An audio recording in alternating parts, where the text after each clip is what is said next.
اپنے الفاظ کے اعتبار سے نہایت مختصر اور اپنے مفاہیم کے اعتبار سے انتہائی معنی خیز قرآن مجید کی سورہ عصر میں نے آپ کے سامنے تلاوت کی ہے۔ حضرت امام شافعی رحمۃ اللہ علیہ ارشاد فرماتے ہیں کہ اگر لوگ صرف اسی ایک صورت پر ہی غور کر لینا تو ان کے لیے زندگی گزارنے میں، رب کو راضی کرنے میں، اعمال حاصل کرنے میں یہ ایک صورت ہی بہت کافی ہو جائے گی۔ شرط یہ ہے کہ تدبر کریں، اس میں غور کریں۔ اور دوسرے مقام پر حضرت امام شافعی رحمۃ اللہ علیہ سورہ مبارکہ کے بارے میں بہت ہی بڑی بات ارشاد فرماتے ہیں۔ امام صاحب رحمۃ اللہ علیہ فرماتے ہیں کہ اگر باقی قرآن مجید نہ بھی نازل ہوتا تو یہ ایک صورت ہی انسانیت کی ہدایت کے لیے بہت کافی تھی۔ لیکن بات پھر وہی ہے، شرط پھر وہی ہے کہ اس شخص کے لیے جو تدبر کرے، جو غور کرے۔ یوں سمجھ لیں کہ پورے قرآن مجید کا خلاصہ سورہ عصر ہے، اور بہت سارے لوگوں کو یاد بھی ہوتی ہے، بہت سارے لوگ اس کا معنی بھی جانتے ہیں، بہت سارے لوگ اس کے ترجمے سے بھی آگاہ ہوتے ہیں۔ اور صحیح حدیث میں موجود ہے کہ صحابہ کرام علیہم رضوان کی ایک بڑی منفرد عادت تھی کہ وہ جب بھی ایک دوسرے سے ملاقات کرتے تھے، سلام لیتے تھے، اور جدا ہونے سے پہلے ایک مرتبہ سورہ عصر کی تلاوت کرتے تھے۔ یہ سورہ مقدسہ انسان کو اس کا سارا مقصد، دین کا سارا خلاصہ، اللہ تعالیٰ کی رضا کی طرف جانے کے تمام اسباب کو نہایت مختصر کر کے سکھا دیتی ہے۔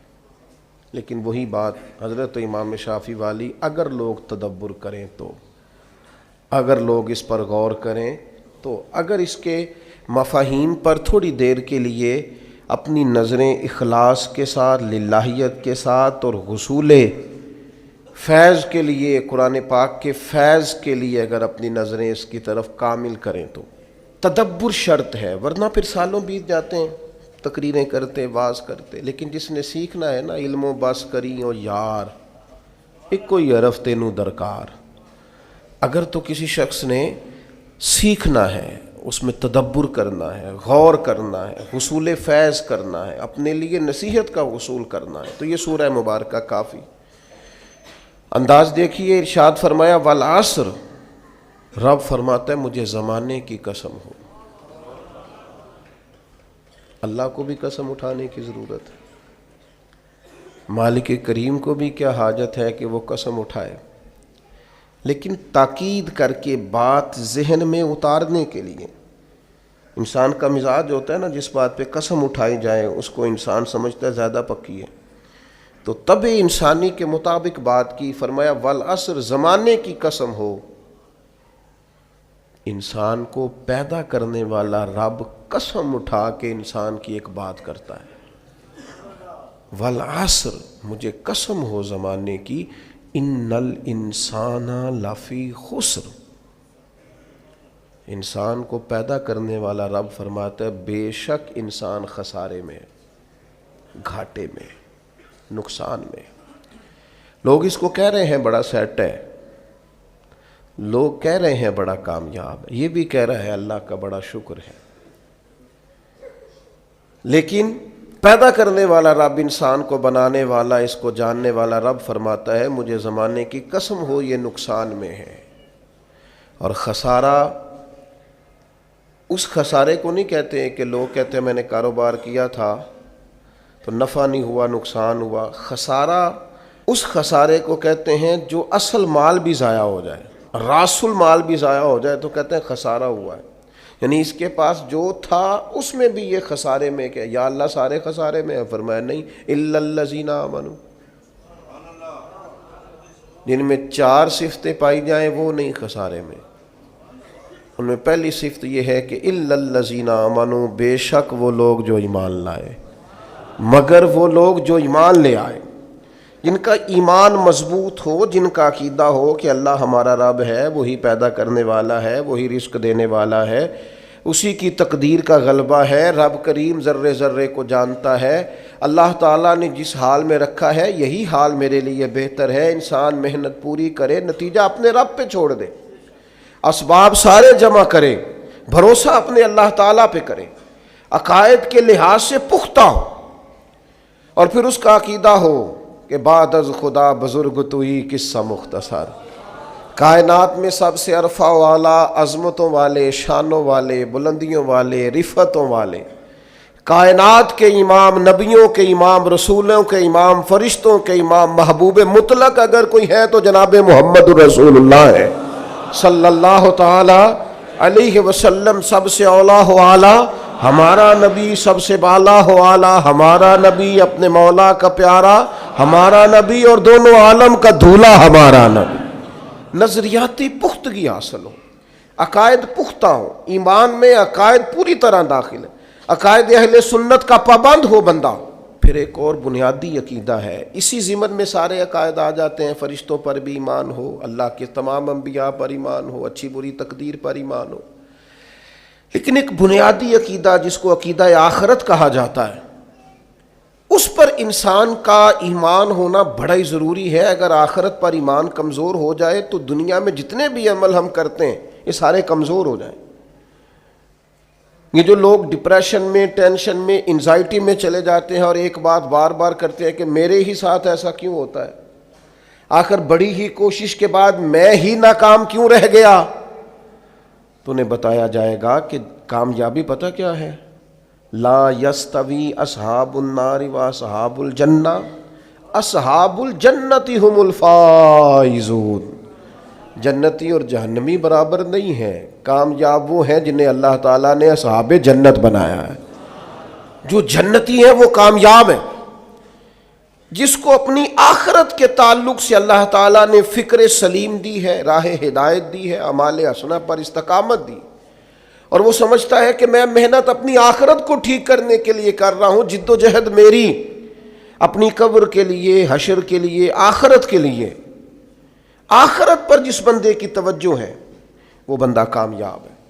اس لیے دنیا میں اگر دنیاوی طور پر کوئی ناکامی آ بھی جائے تو کوئی اتنی بڑی ناکامی نہیں ہے، اس لیے کہ اصل کامیابی آخرت کی کامیابی۔ تو عقائد مضبوط ہوں، اور پھر عقائد اہل سنت کی پابندی اس کے پاس موجود ہو، نہ رفض کی طرف اس کا رجحان ہو، نہ خارجیت کی طرف اس کا رجحان ہو، اس کے نظریات ستھرے ہوں، اجلے ہوں، خوبصورت ہوں۔ وہ رسول پاک کی ذات گرامی کی پوری غلامی کرنے والا وہ شخص، تو اس کے نظریات اعلیٰ ہوں، اور اس کے بعد وعامل الصالحات، وہ نیک اعمال کرے، اپنی زندگی میں اعمال حسنہ پر توجہ دے۔ ہم سب لوگوں کو الا ماشاءاللہ آج کل فیمس ہونے کا شوق لگ گیا ہے، مشہور ہونا چاہتے ہیں، اور ہماری نوجوان نسل کا تو یہ حال ہے الا ماشاءاللہ کہ وہ کوئی بھی طریقہ اختیار کریں گے، انہوں نے فیمس ہونا ہے۔ بعض اوقات بعض لوگوں کو دیکھ کر ان کا لباس، ان کا حلیہ اتنا خوبصورت اور چہرہ اتنا نرالا، لیکن وہ اپنی شہرت کے لیے جو ویڈیو بنا رہے ہیں وہ اتنی خطرناک کہ وہ جو ایک تو ہے اسلامی وزاداری، ایک ہے کہ انسان کی کرامت، بحیثیت انسان بھی فضیلت رکھتا ہے، اس پر بھی وہ چیز پوری نہیں اترتی، لیکن ہمیں شہرت چاہیے۔ کسی بھی طریقے سے لوگ مشہور ہونا چاہتے ہیں، وہ ملاقاتیں کرتے ہیں، وہ لائیو ہوتے ہیں، وہ ایسے شخص سے ملتے ہیں جس کی شہرت زیادہ ہو، ذرا میری فوٹو آ جائے، ذرا 30 سیکنڈ کی ویڈیو آ جائے، تو ٹھیک ہے شہرت ہو سکتی ہے، کوئی ایسا مسئلہ نہیں۔ اور پھر ایک اور طلب، وہ طلب انسانی ضرورت بھی ہے، ایک طلب ہوتی ہے مجھ سے پیار کیا جائے، میں چاہا جاؤں۔ یہ تو انسان گھر کی چار دیواری کے اندر بھی چاہتا ہے اور زمانے میں بھی چاہتا ہے کہ مجھ سے محبت کی جائے، تو کی جائے گی، کوئی مشکل کام نہیں، شہرت بھی ہو جائے گی اور محبت والی ہو جائے گی اور وقار والی ہو جائے گی۔ اللہ نے طریقہ بتایا ہے قرآن مجید میں، فرمایا ان الذین آمنوا وعملوا الصالحات سیجعل لهم الرحمن ودا، بے شک وہ لوگ جو ایمان لائے اور جنہوں نے نیک اعمال کیے، رحمان لوگوں کے دلوں میں ان کی محبت پیدا فرما دے گا۔ آپ پیارے ہو جائیں گے، لوگ آپ سے محبت کریں گے، لیکن اگر آپ یہ چاہیں کہ میں اللہ کا نافرمان رہوں اور لوگ میرے فرما بردار رہیں، یہ کیسے ہو سکتا ہے؟ تو ممکن ہی نہیں ہے نا میرے عزیز۔ نبی اکرم نور مجسم صلی اللہ تعالی علیہ وسلم نے فرمایا، میرے پیارے نبی کریم علیہ السلام فرمانے لگے، جب تو اللہ کی نافرمانی کرتا ہے نا تو پھر جس نے تیری فرما برداری کرنی ہوتی ہے وہ تیری نافرمانی کرتا ہے۔ یہ جو شکایت کرتے ہیں نا، ایک باریک پہلو کی طرف توجہ کرا رہا ہوں، سب لوگ ایسے نہیں ہوتے۔ بیٹا تو جناب نوح کا بھی نافرمان نکل آیا تھا علیہ السلام، سب تو ایسے نہیں ہوتے، لیکن میں اپنے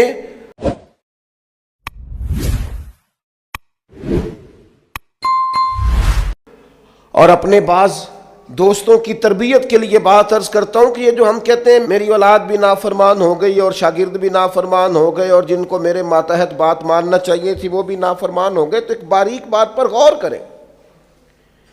کریم محبوب علیہ السلام فرماتے ہیں جب تو اللہ کا نافرمان ہے تو پھر جنہوں نے تیری فرما برداری کرنی تھی وہ تیرے نافرمان ہو گئے۔ حضرت عبداللہ ابن مبارک رحمۃ اللہ علیہ گھوڑے پہ سوار ہوئے تھے، آپ کا گھوڑا ہمیشہ آپ کو سواری کراتا تھا، سفر کرتا تھا، لیکن اس نے آج کچھ ضد کی، کچھ تکلیف پہنچائی، تو حضرت عبداللہ ابن مبارک نیچے اترے، توبہ کے نفل پڑھے، رو پڑے۔ حضور کیا ہوا؟ فرمانے لگے مجھے لگتا ہے آج مجھ سے میرے رب کی کوئی نافرمانی ہو گئی، اس لیے کہ یہ ہمیشہ میرا فرما بردار رہتا تھا، آج جو اس نے ضد کی ہے تو اس کے پیچھے کوئی حکمت کار فرمان۔ لیکن ہم تو چونکہ بڑے اعلیٰ قسم کے لوگ ہوتے ہیں، ہم کہتے ہیں یاد نہیں کبھی کسی کا دل دکھایا ہو، اور ساری زندگی کی تکلیف تو کبھی کسی کو نہیں دی، میں تو بڑا ہی اچھا تھا، یہ بچے پتہ نہیں کس پہ چلے گئے۔ اور نہیں بھائی، آپ اپنے حق میں دلائل دینے کی بجائے زیادہ بہتر ہے کہ اپنے رب کی بارگاہ میں استغفار کریں، اس کے حضور حاضری دیں، آپ اللہ تعالیٰ کی بارگاہ کے اندر اپنے آپ کو جھکائیں اور دیکھیں کہ کہاں آپ سے غلطی رہ گئی ہے اللہ کی نافرمانی میں۔ جو ہم کسی طرف چلے جاتے ہیں نا، جی میری تربیت میں کیا کمی رہ گئی، بھی آپ کی تربیت ٹھیک ہے، آپ نے رزق حلال کمایا وہ ٹھیک ہے، لیکن کسی جگہ آپ نے رب کی نافرمانی کی جس کا نتیجہ اس صورت میں سامنے آیا۔ میں کہہ چکا ہوں سب کے لیے نہیں، لیکن میری طرح کے گناہ گاروں کو بہرحال اس پر غور کرنے کی ضرورت ہے، وہ اس پر توجہ کریں۔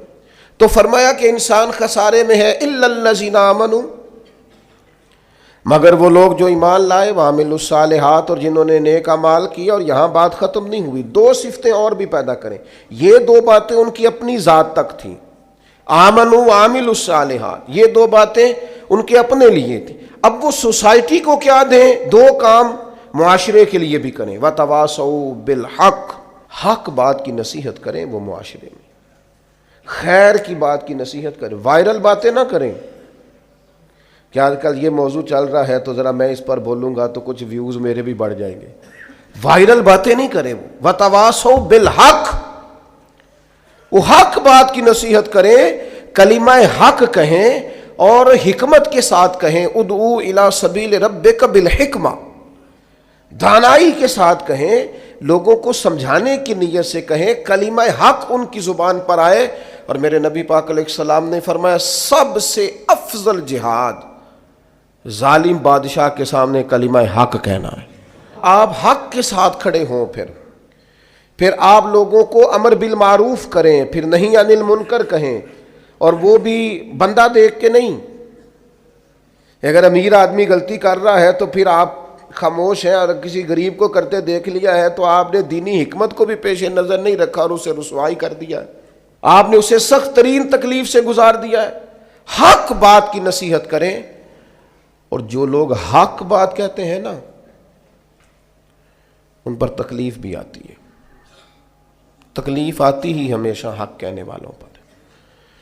تو چونکہ میدان لگایا ہے، اب حق میں نکلے ہو، اب تم نے سفر شروع کیا ہے تو بھائی پیروں پہ چھالے تو پڑیں گے، سفر کرو گے تو تھکاوٹ تو ہوگی، کوئی رستہ طے کرو گے تو گرد تو پڑے گی، اگر کسی سمت تیز دوڑو گے تو مخالف سمت سے ہوا تو تیز آئے گی۔ اب وہاں گھبرانا نہیں، کمزور نہیں پڑنا، تھکی باتیں نہیں کرنی۔ اب ایسا نہ ہو کہ تم نے معذرت خواہانہ رویہ اختیار کیا، وتواصوا بالحق کے وتواصوا بالصبر، وہ حق بات کی وصیت کرتے ہیں اور ایک دوسرے کو صبر کی تلقین کرتے ہیں۔ 4 صفات پیدا کریں تو خسارے سے بچ سکتے ہیں۔ ایک تو ایمان، اس کے بعد اعمال صالح، اور پھر حق بات کی وصیت، لوگوں کو حق کا سبق۔ حضرت باجزید بستامی رحمۃ اللہ علیہ فرمایا کرتے تھے امر بالمعروف اور نہی عن المنکر نے ہمارا تو دوست ہی کوئی نہیں جوڑا۔ جو کہ ہم سمجھاتے تھے، قائل کرتے تھے، تو ناصحہ مت کر نصیحت دل میرا گھبرائے ہے، اس کو دشمن جانوں اپنا جو مجھے سمجھائے ہے۔ اور کسی شاعر نے کہا تھا بہکانے والے سب تمہارے یار ہو گئے اور سمجھانے والے مفت گناہگار ہو گئے۔ جو سمجھاتے تھے، قائل کرتے تھے، وہ تمہیں اچھے نہیں لگتے تھے۔ یہ مجھے ناصحہ مت کر نصیحت دل میرا گھبرائے، اس کو دشمن جانوں اپنا جو مجھے سمجھائے ہے۔ تو سمجھاتا ہے مجھے اچھا نہیں لگتا، تو نے خیر کی بات کر دی لہذا مجھے اچھا۔ ہم تربیت کے میدان میں اور بالخصوص اپنے حق میں سچی بات سننے کو تیار نہیں ہوتے۔ وَتَوَاصَوْا بِالْحَقِّ وَتَوَاصَوْا بِالصَّبْرِ، قرآن کہتا ہے کہ مومن کی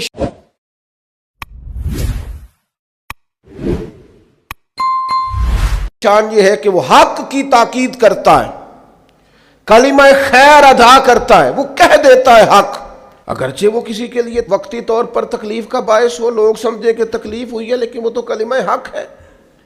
اور پھر یہ مت سمجھیں کہ آپ حق کے راستے پہ چل رہے ہیں تو آپ یہ محسوس کریں گے کہ ساری دنیا آپ کی تائید ہی کرے گی۔ بڑے لوگ تائید کرتے ہیں، پیار کرنے والوں کی بھی تعداد گنی کوئی نہیں جا سکتی، انہیں بھی شمار کیا جا سکتا نہیں، لیکن یہ نہیں ہو سکتا کہ کل دنیا ہی آپ کی تعریف کرے۔